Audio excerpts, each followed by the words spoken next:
In today's video, I'm going to teach you how to hide the Meta AI button on WhatsApp. Maybe you've noticed it on your screen recently, and it's just not something you use or want to see every time you open your chats. Well, I'm here to guide you through a simple process to make it disappear from your desktop or web version of WhatsApp, helping you achieve a cleaner look that suits your preferences. It'll just take a few minutes. First, let's make sure you have your WhatsApp ready to go. You'll need to have the latest version of WhatsApp Desktop, or you can open WhatsApp Web in your browser, whichever you prefer.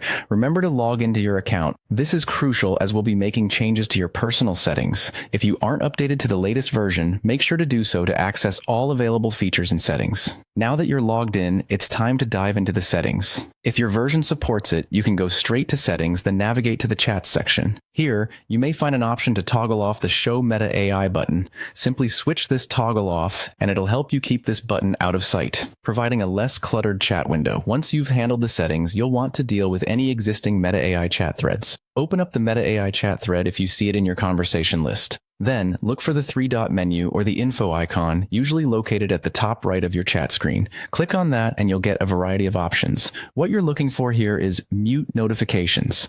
Doing this will prevent any distractions from that thread popping up when you least expect them. Now that you've muted the notifications, let's make sure it doesn't appear on your main chats list. Go back to the Meta AI chat thread and right-click it if you're using a mouse, or explore the available options if you're on a touchscreen. Look for the option to archive the chat. Archiving is a great way to tidy up your chat list and keep seldom-used conversations from cluttering your main feed.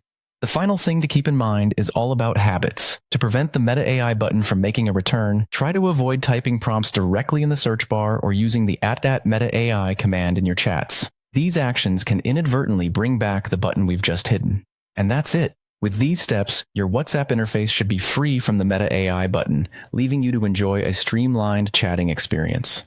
Thanks for watching, and I hope this has helped simplify your WhatsApp usage. Until next time, enjoy your cleaner chat screen.